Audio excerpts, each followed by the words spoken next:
매일 아침을 뉴스로 깨웁니다. 신율의 출발 새아침. 포스코에 대한 수사가 본격화되면서 이번 부패와의 전쟁이 구 정권에 대한 전면전이 시작됐다는 시각이 많습니다. 그리고 구 친이계들이 모임을 가질 것이라는 기사도 나왔었는데요. 다행히 이 모임은 연기됐다고 합니다. 여기서 꼭 한 가지 짚어야 할 부분이 있습니다. 이번 사전 정국이 어떤 의도에서 시작됐는지는 설이 분분할 수 있지만 중요한 점은 우리 사회의 부정과 부패의 규모를 줄여야 한다는 점이라는 겁니다. 여기서 줄여야 한다는 표현을 쓴 이유는 지구상에 어떤 나라도 부정과 부패는 있기 마련이기 때문에 이를 척결한다는 것은 너무 나아가는 표현이고 그 규모를 최소화해야 한다는 표현이 더 어울리기 때문입니다. 2014년 기준 국제투명성기구가 조사한 청렴도 지수에서 우리나라는 조사 대상 175개국 중에 43위, 그리고 OECD 회원국 34개국 중에 23위로 최하위권에 속한다는 점을 감안한다면 우리나라 부패 규모를 줄이는 것은 매우 중요한 사회적 책무라고 할 수 있습니다. 더구나 이런 부정부패가 만연한 사회 때문에 우리 젊은이들이 줄백 없다고 푸념하면서 희망을 버릴 때 우리는 더욱 절실하게 부정과 부패가 만연한 사회를 고쳐야겠다는 마음을 먹어야 합니다. 부정과 부패가 없는 사회는 깨끗한 사회라는 추상적 구호에서 벗어나서 우리 젊은이들에게 희망을 줄 수 있는 그런 사회를 만들어야 한다는 점을 우리 모두 꼭 생각해야 합니다. 부정과 부패가 줄어든 사회, 바로 이런 사회를 만드는 것, 곧 희망 만들기라는 점 우리 모두 생각해야 될 겁니다. 신율의 출발 새 아침, 오늘 순서 시작합니다.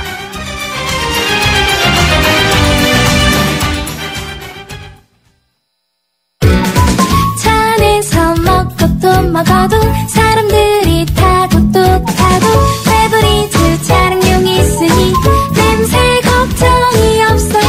상쾌한 드라이브 페브리즈 차량용과 함께 페브리즈 차량용. 사장님들, 가게에서 전화 쓰랴 인터넷 쓰랴 카드 결제 시스템 쓰랴 요금 부담 많이 되셨죠? 그래서 올레 소호 성공팩은 이 모든 걸 월 2만 원에 지금 신청하세요. 우리 가게 성공 비결 올레 소호 성공팩. 가입 문의 국번 없이 100번, 부가세 별도 올레. 뉴스를 읽어드립니다. 뉴스를 보여드립니다. 뉴스를 들려드립니다. 최영일의 뉴스 매거진. 지금까지 들어온 뉴스 정리해 보겠습니다. 최영일 시사평론가 나와 계십니다. 어서 오십시오. 안녕하세요. 예. 오늘은 외투를 안 입어도 전혀 춥지 않은 그런 날입니다. 그러니까 여러분들 아직 출근 전이실 텐데 밖에 나가실 때 비교적 가벼운 옷차림으로 나가셔도 될 것 같다는 생각이 듭니다. 낮엔 또 20도 넘어간다고 하니까요. 갑자기 여름이에요. 날씨도 왜 이렇게 참. 근데 오늘 카피는 어떤 겁니까? 네, 오늘 카피 아이러니. 날씨도 아이러니하죠. 아이러니하죠. 예, 오락가락. 또 흐려진다고도 하고요. 쉽게는 이게 반어 이렇게 부르지만 사실은 이제 모순, 역설, 이율배반 이런 뜻으로 쓰이고요. 예상 밖의 결과가 빚은 부조화, 부조리 그렇죠. 이런 얘기가 되겠죠. 예. 근데 이게 카피면은 여기에 관련 뉴스는 전부 아닙니까? 전부입니다. 모든 뉴스가 아이러니입니다. 예. 이게 사드는요. 사실은 또 아이러니컬하기도 하지만 이 샌드위치예요. 그렇죠. 중국과 맞습니다. 미국 G2 사이에서 완전히 샌드위치가 돼 있는데 양쪽 차관보, 사실 중국은 차관보가 아니라 이제 부장조리 이렇게 부르는데 류젠차오가 들어와서 지금 사드의 우려를 표명하는 그런데 이 기존과는 다른 것이 비공개 회담에서 비밀리에 그런 압력을 가한 바는 있으나 그 전원이 된 거죠. 이번 경우에는 이제 이 부장조리가 직접 대언론전도 펴고 있고요. 공개적으로 직설화법을 쓰고 있다는 점에서 중국의 사드에 대한 우려는 높고 대신에 이제 아시아 인프라은행에는 이 초기 참여 투자국으로 들어와라 해서 그렇죠. AIIB에 대한 이 가입을 지금 또 강권을 하고 있는 상황이에요.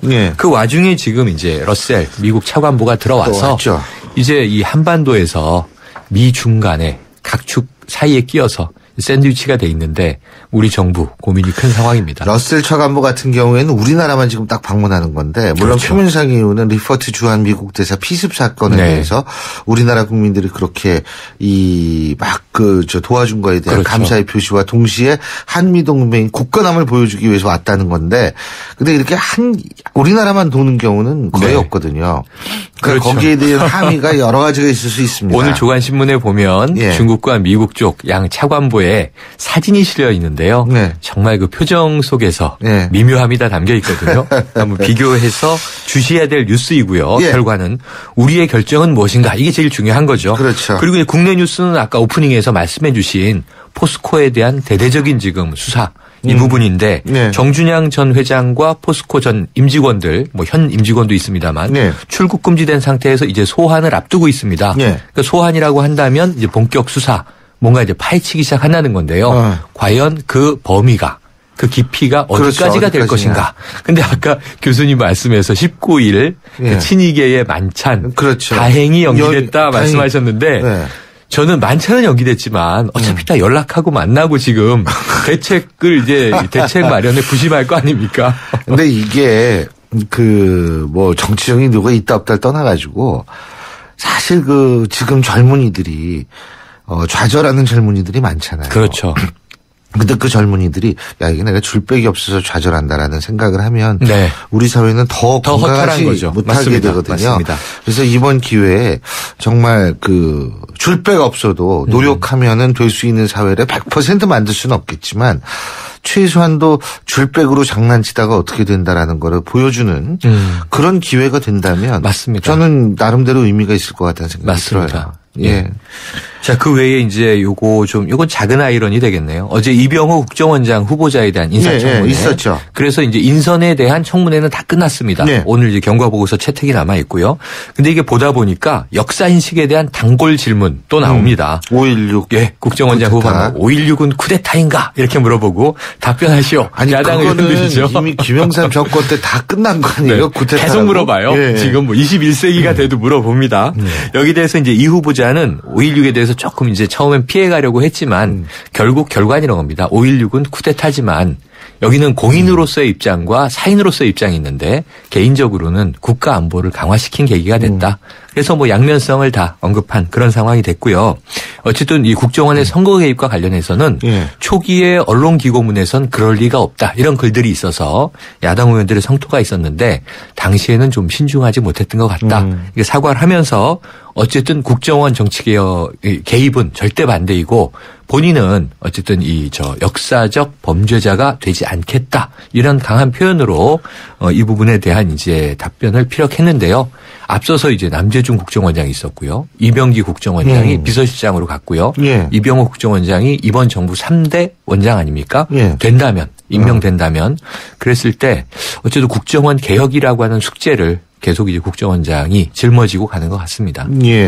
그런데 전반적인 평가는 굉장히 준비를 많이 했다. 이병호 국정원장 후보자가. 그렇죠. 그래서 야당도 사실은 뚜렷하게 어떤 거를 잡아낼 수가 없었고 그래서 오늘 청문 보고서 채택은 상당히 무난할 것이다 라고 얘기를 합니다. 네, 맞습니다.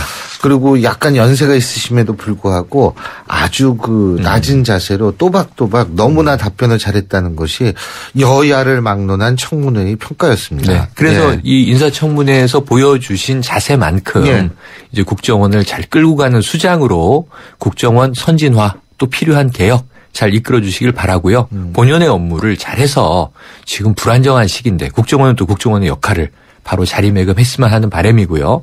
저는 요 뉴스가 참 아이러니컬하고 재밌는데요. 오늘 당장 뉴스는 아니고 다음 달에 이제 성매매 특별법이 이제 위헌 판결을 받습니다. 이게 이제 헌재에서 또 다루는데 지난해에는 이제 정치적으로 이제 위헌 정당 강제 해산 그리고 올해 들어와서는 간통죄 폐지 그 이전에는 이제 혼인빙자 가늠법에 대한 폐지가 이미 있었고요. 성매매 특별법이 이제 3종 세트 중에 마지막인데 여기서 이제 혹시 김강자 전 서울종합경찰서장 기억하세요? 네, 그럼요. 저랑 인터뷰도 했었는데요. 이분이 미아리 포청천이라고 불렸던 분인데 당시에 집창촌을 대대적으로 단속했던 여성 경찰 수장인데 이분이 지금은 교수로 계신데 집창촌 단속 경험을 통해 깨달은 바가 있다. 막무가내식 단속은 성매매를 음성화한다라는 주장과 함께 집창촌을 합법화해서 생계형 성매매 여성은 보호해야 하고 고급 룸살롱처럼 비생계형 성매매 여성은 단속해야 한다.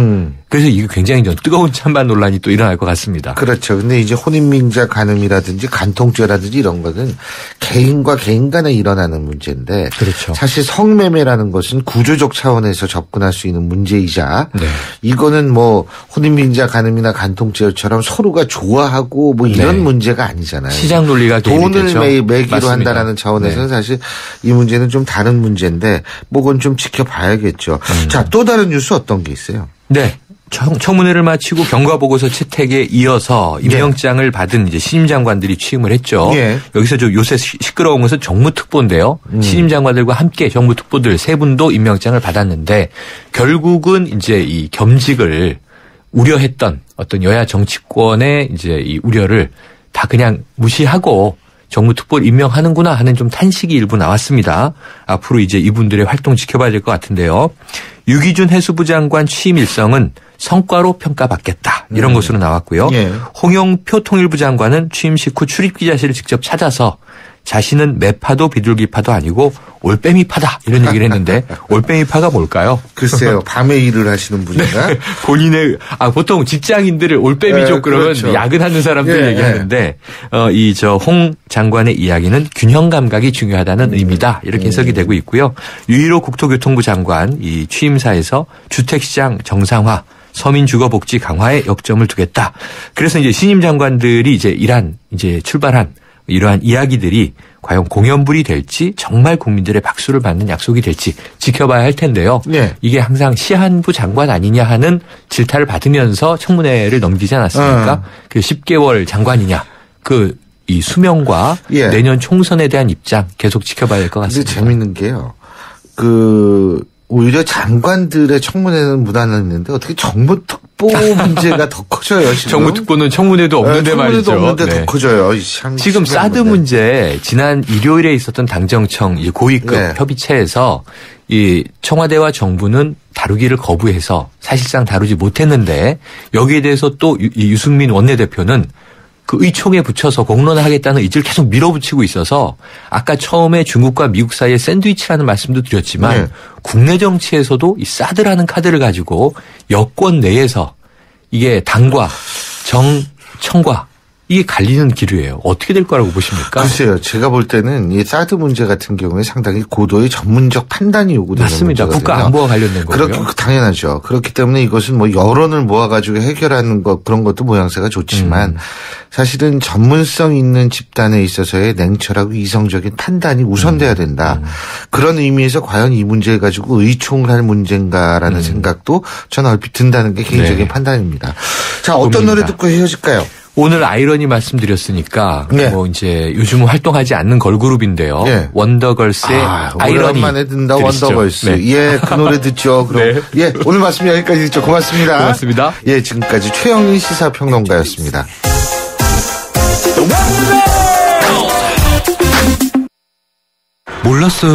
몰랐어요. 기흥 역세권 지구가 이렇게 달라질 줄 아무도 몰랐어요. 강남을 더 빨리 만나고 교통, 문화, 쇼핑을 한자리에서 다 누리는 곳. 기대하십시오. 기흥의 신중심. 기흥역 지웰 프루지오. 모델하우스 오픈 중. 문의 031-281-8800. 주식회사 대농.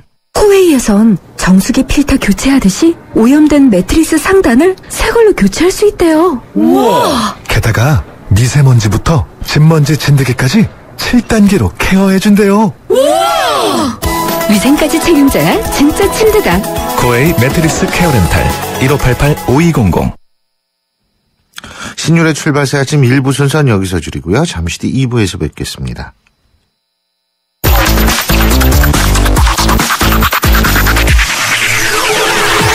신율의 출발 새아침. 신율의 출발 새아침 2부 순서 광고 듣고 시작합니다. 동탄 신도시를 2배로 누리는 방법 아세요? 동탄 1신도시 생활인프라도 누리고 2신도시 문화인프라도 누리고 에일리넷들에서 2배로 누리십시오. 동탄 1, 2신도시 중심의 더블 생활권. 동탄 2신도시 에일리넷들. 3월 오픈 예정. 문의 031-221-4700. IS 동서. 서윤이 엄마. 민호 아버님. 당신의 이름 대신 누구 엄마, 아빠로 불리는 일이 많아졌다면 악사 자동차 보험과 만나세요. 당신과 자녀에게 꼭 필요한 보장을 다이렉트로 더 저렴하게, 모바일로 간편하게. 악사 다이렉트. 가입 시 유의사항을 꼭 확인하세요. 쉐보레 4주년 기념 빅4 업그레이드 프로그램. 인기 모델 구입하고 추가 비용 없이 업그레이드 받으세요. 크루즈 구매 시 트림 업그레이드. 캡티바는 프리미엄 팩으로. 말리부는 디럭스 팩으로. 올란도는 DMB 내비게이션을. 놓치기엔 너무 빅큰 혜택. 3월 한 달간 일부 모델 제외 홈페이지 참조. Chevrolet. Find new roads. 점심시간이 지났지만 벨은 계속 울립니다. 7번 테이블 반찬 리필, 4번 테이블 계산, 다시 5번 테이블, 3번 테이블, 이번엔 1번. 박 사장님, 쉴 틈이 없어요. 잠깐! 피로부터 풀고 하세요. 지금은 피로가 풀리는 바카스 타임. 풀려라 5천만, 풀려라 피로. 바카스. 여러분은 지금 대한민국 유일의 보도 채널 YTN 뉴스 FM에서 보내드리는 신율의 출발 새아침을 듣고 계십니다. 앞서 저희가 최영일 시사평론가와의 뉴스 브리핑에서도 얘기를 했습니다만 이 사드의 한반도 배치 문제 지금 우리 입장이 참 좀 난감해지고 있습니다. 미국, 중국, 양국 모두 우리에게 나름대로의 자신들의 요구를 하고 있고요. 과연 우리는 어떤 선택을 해야 될지 지금 정부로서도 고민이 더욱더 깊어지는 것 같습니다. 그리고요. 또 하나 이 국민모임 인재영입위원장을 맡고 계시죠. 이 국민모임 과연 이 국민모임은 이번 재보선을 또 어떻게 바라보고 있는지 겸사겸사해서 현안 입장 들어보겠습니다. 정동영 전 통일부 장관 연결합니다. 정 장관님 안녕하십니까? 네, 안녕하세요. 신 교수님. 예, 안녕하세요. 지금 아무래도 통일부 장관도 하셨고 그래가지고 이 사드 한반도 배치 문제 이걸 어떻게 풀어야 됩니까? 이게 이제 고고도 미사일 방어책이라고 얘기를 하죠. 예. 예. 이 사드는 군사 문제가 아닙니다. 사드는 정치 문제입니다. 예. 사드는 군인들이 결정할 문제가 아니고, 예. 지도자가 판단해서 결정할 문제지요. 예. 중국을 보면은 이제 시진핑 주석이 나서서 제시하고, 국방장관을 한국에 보내고, 그리고 차관보가 이제 어제 와서, 중국의 우려를 중시해달라, 이렇게 노골적으로, 입장을 이제 전달했지 않습니까? 예. 미국 역시 이 세계 전략 차원에서 또 동아시아 전략 차원에서 20여 년 전부터 끈질기게 한 발 한 발 추진해온 이런 문제입니다. 그래서 예. 이것도 미국 국방부 차원의 문제는 아니죠. 그렇다고 보면 한국 역시 결국 지도자의 문제, 박근혜 대통령이 어떤 철학을 가지고 동북아 안보와 평화에 대한 정책 결정을 하게 될지 하는 문제인데요. 네. 박근혜 대통령의 아마 고민이 깊을 것이라고 생각합니다. 예. 현재로서 이제 정부는 아무런 요청도 없었다. No request 미국으로부터 아무런 협의도 없었다. No consultation. 아무런 결정도 없다.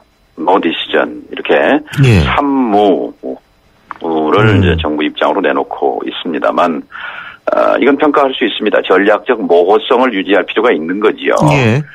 그런데 또 한편으로는 이 논점을 피한다는 이런 또 치명적 약점이 있거든요. 예. 그러면 여기에 대해서 한번 이렇게 생각해 볼 필요가 있습니다. 과연 이 사드 문제, 고고도 방어 미사일 문제에 대해서 가장 핵심적인 기준은 뭔가 우리가 판단하고 결정할 때 예. 그것은 누가 뭐라고 해도 대한민국의 국익입니다. 그런데 이 국익의 관점에서 봤을 때 예. 사드는 대한민국을 안전하게 만들기보다는 대한민국을 갈등과 긴장의 소용돌이 속으로 빠뜨릴 것이기 때문에 그런 위험이 크기 때문에 도입해서는 안 된다는 것이 이제 저의 생각입니다.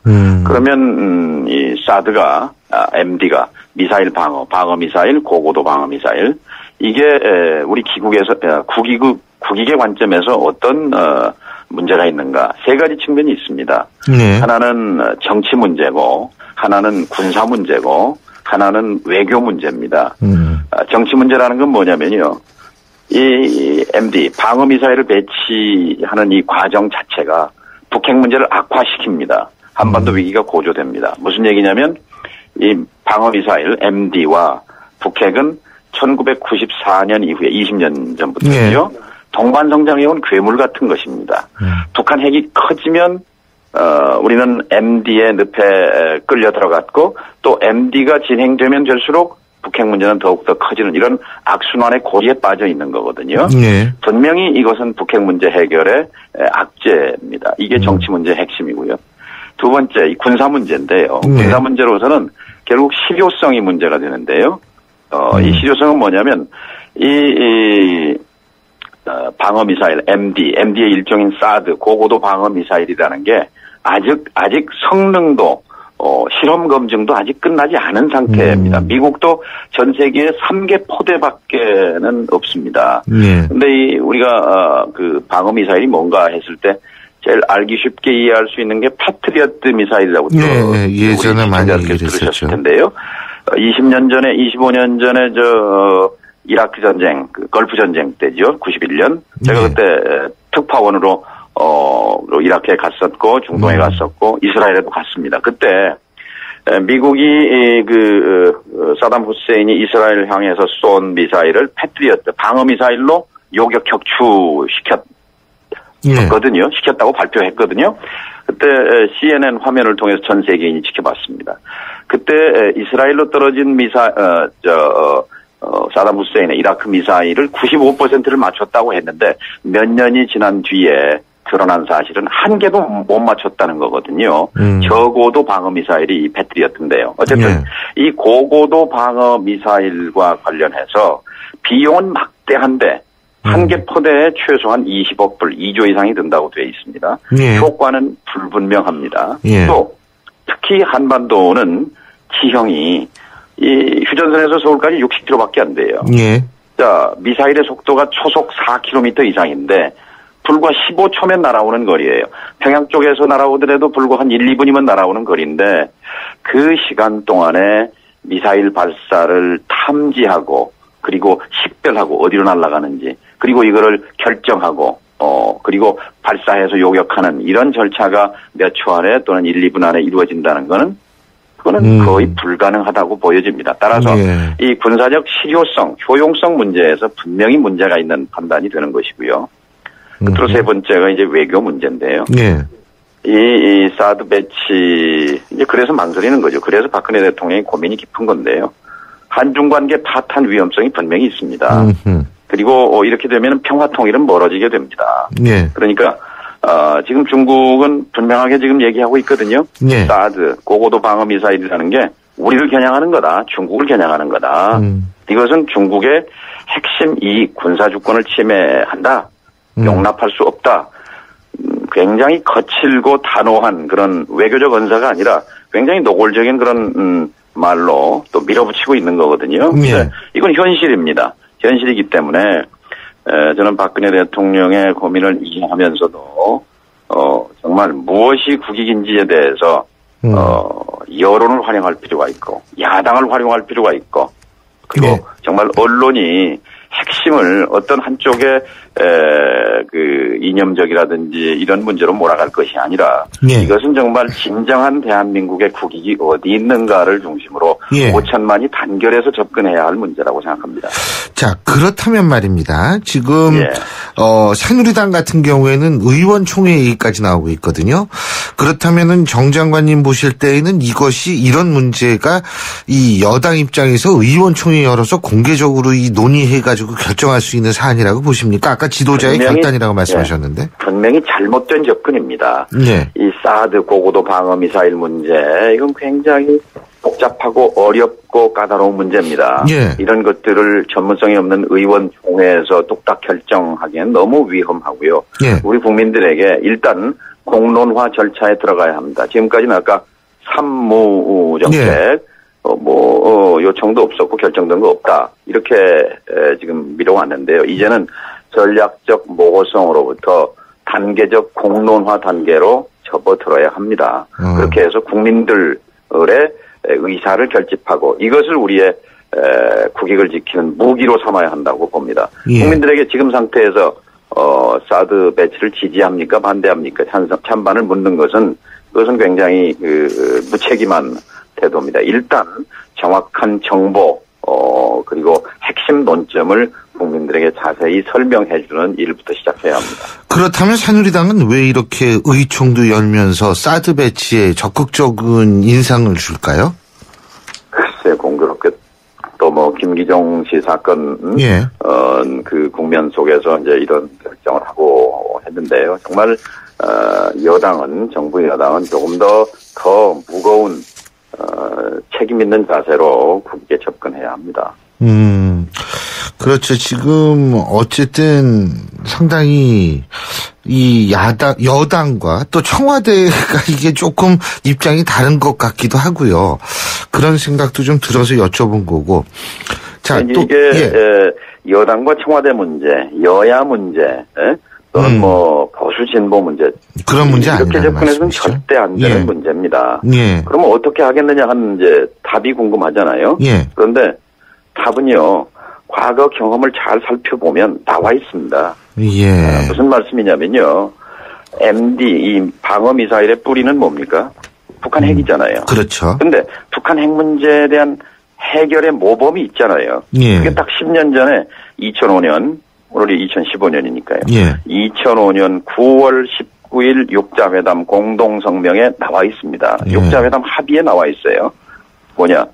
세 가지 사항 아닙니까? 첫째가 북한은 핵을 포기한다고 선언한 것이고 미국은 북한과 수교하겠다고 선언한 것이고 그다음은 북한에 대한 경제 지원과 함께 한반도 정전체제를 평화체제로 바꾸자 이런 굉장히 핵심적인 합의들을 다 이룬 것입니다. 이걸 실천하면 됩니다. 이 실천을 어떻게 합니까? 박근혜 대통령이 나서서 리더십을 발휘해야 합니다. 미국을 설득하고 중국, 러시아, 일본, 북한을 끌어들여서 육자 테이블에 앉히는 겁니다. 그러면 이것이 방어 미사일의 압박으로부터 벗어나는 길이고 한반도의 평화를 정착시키는 길이라고 생각합니다. 이것이 우리가 나름대로 우리의 운명을 주도하는 길인 거죠. 예. 그러니까 10년 전에 어떻게 9.19가 만들어졌을까요? 예. 그때 제가 NSC 위원장이었고 통일부 장관이었습니다. 반기문 장관이 외교부 장관이었습니다. 저는 평양을 설득했고 반 장관은 워싱턴을 설득했고 노무현 대통령이 직접 팔을 걷어붙이고 뛰었고 그리고 NSC 국가안전보장회의를 중심으로 이걸 조율하고 그리고 국민의 여론을 뒷받침받아서 9.19 합의를 이끌어냈던 거거든요. 예. 자, 이것이 스톱되어 있습니다. 이것을 다시 재가동시키는 것 이것은 박근혜 대통령의 몫입니다. 지금 박근혜 대통령의 고민을 해결할 수 있는 이 답은 저는 육자회담이라고 생각합니다. 알겠습니다. 국내 정치 문제도 좀 여쭤보겠습니다. 지금 신당 창당 문제 어떻게 잘 되고 계시죠? 갑자기 또 방어 미사일 문제에서 국내 정치로 시간 관계상 넘어갈 수밖에 없습니다. 예, 국민 모임은 이제 국민의 눈물을 닦아줄 수 있는 정치를 위한 국민 모임은 지난 일요일 평택에 있는 쌍용차 앞에서 있었던 국민 대회에 같이 대부분 아주 많은 분들이 함께 했습니다. 70m 고공에 석 달 넘게 혹할의 겨울을 넘긴 해군 노동자 이창근 실장을 위로하고 또 쌍용차의 정리해고 문제를 사회 의제화, 정치 의제화하기로 한 것인데 제가 이 말씀 드리는 이유는 자 정치가 뭘까요? 한 노동자가 목숨을 걸고 70m 고공에 가서 매달려 있는데요. 자 이것을 외면하는 사회는 저는 문명 사회가 아니라고 봅니다. 이 문제는 노동 문제이면서 정치 문제입니다. 정치가 끌어안아야 하는데요. 여당도 없고 야당도 없습니다. 정치가 도대체 뭘 하는 거죠? 여의도에서 밥 먹고 사진 찍는 게 정치가 아니라 평택, 굴뚝 앞으로 오라는 겁니다. 그래서 이 정리해고 문제, 이거 오래된 문제입니다. 98년 2월 정리해고법으로 시작해서 그동안 우리 사회에 많은 상처와 그다음에 아픔, 고통, 현재 진행형이잖아요. 국민 모임은 바로 아무도 이 문제를 쳐다보지 않기 때문에 이 문제를 대변하기 위해서 대표하기 위한 정치 세력이 필요하다. 이제 이런 그 신념을 가지고 모인 사람들인데요. 네, 오는 네. 3월 29일 일요일 날 네. 물레동 폐창고에서 발기인 대회를 갔습니다. 왜 하필 폐공장에서 네. 왜 하필 폐공장이냐? 일자리 문제, 중소기업의 문제, 비정규직의 문제, 정리해고의 문제, 장근의 문제, 이 문제가 우리를 정당을 만드는 이유다 하는 것을 국민들께 설명해드리기 위해서 폐공장에서 하는 최초의 우리 정당사에서 그런 발기 상당준비위원회가 됩니다. 그 지금 천정배 전 장관 같은 경우에도 뭐 오늘 그러니까 어제 2, 3일이니까 오늘 내일 정도에 결정이 난다고 어제 김세균 교수님이 말씀하셨는데 어떻게 이제 오늘 내일 정도에 어떻게 합류 의사를 표명할 거라고 보십니까? 천 장관님. 조금 시간이 더 걸릴 것 같아요. 그리고요. 합류가 아니고 함께하는 문제인데요. 김세균 이제 주비위원장께서 그제 이제 그 송주명 교수랑 또 몇 분이 광주에 가서 천정배 의원과 첫 번째 이제 공식 회동을 가졌는데요. 광주에서 광주 기득권 일당 독재를 깨자 하는 그 목표점에 대해서는 일치합니다.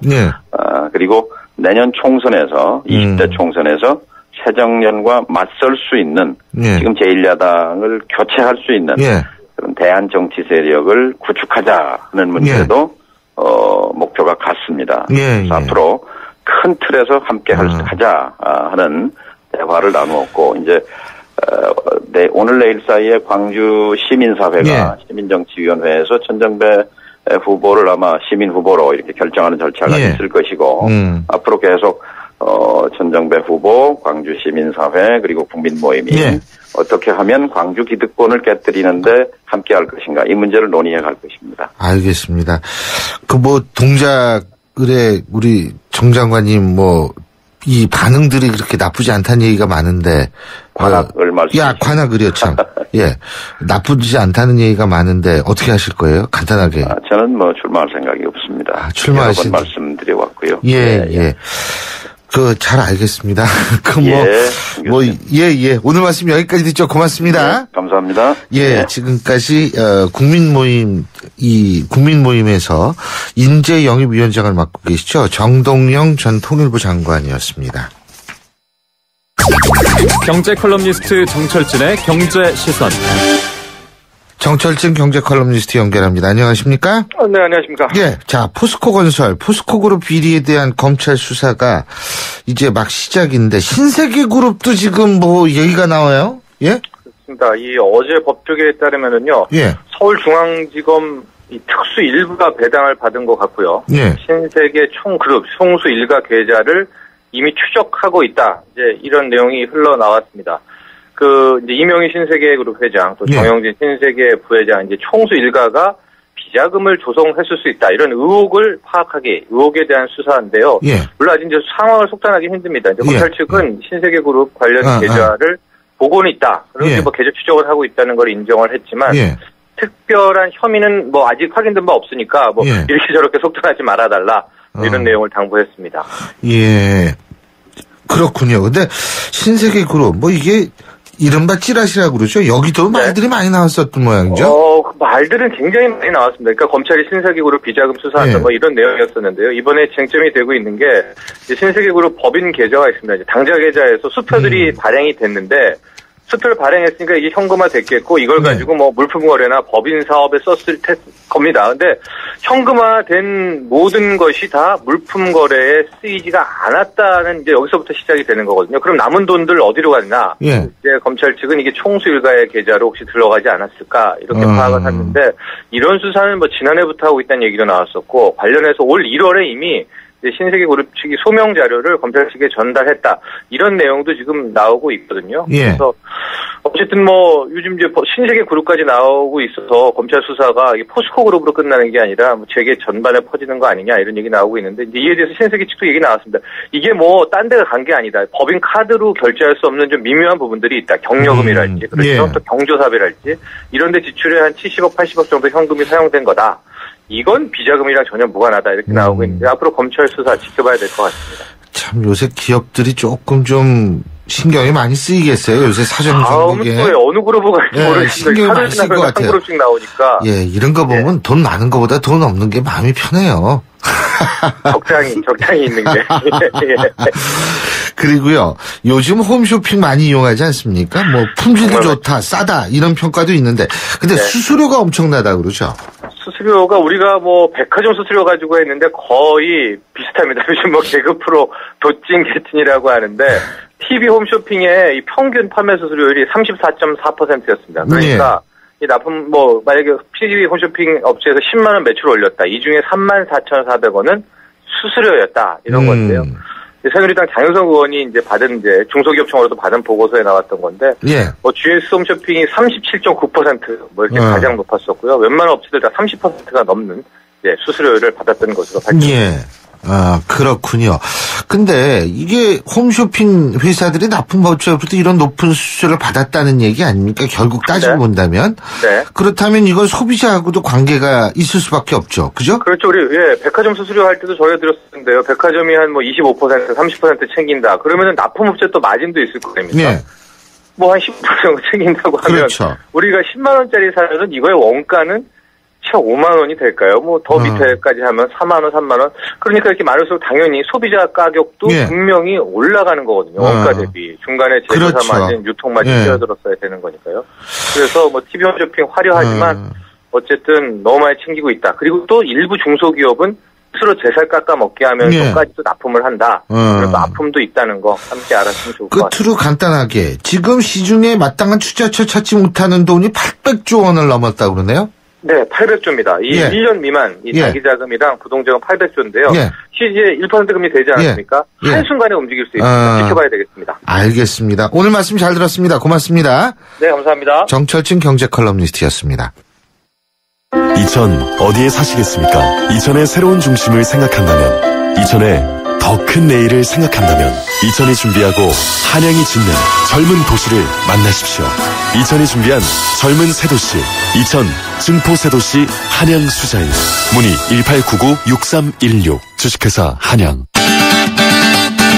위에 젖은 출근길도 산뜻해진 스타일로 이젠 바람 부는 여행길도 언제라도 편안하게 이젠 네파가 시작하는 아웃도어의 합리적인 진화. 어떤 자동차가 좋은 차일까요? 마력이 좋은 차? 디자인이 좋은 차? 연비가 좋은 차. 현대자동차는 말합니다. 서비스까지 좋아야 진짜 좋은 차라고.